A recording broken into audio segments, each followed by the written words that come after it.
The force of nature. This defines ColdJet as a company from customers to employees. Our customers and technologies improve the environment by using recycled CO2 as dry ice.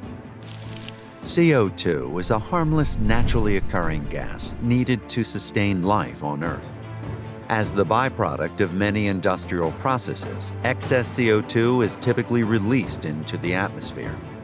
Much of the CO2 used to make dry ice is captured and given a second life as a cooling and cleaning medium.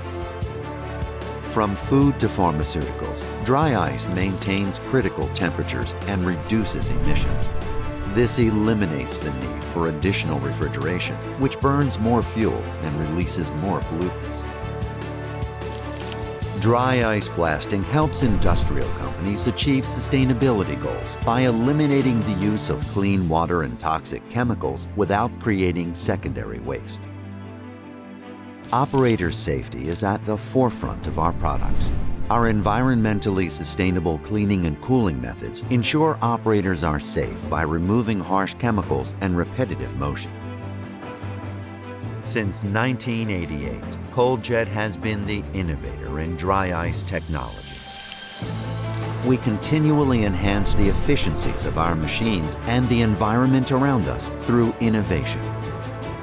Starting with one facility and 25 employees, ColdJet has grown to 13 service centers located in 10 countries. Nearly 300 ColdJet employees serve a global install base upwards of 20,000 machines, with no signs of slowing down. We are ColdJet. We are the force of nature.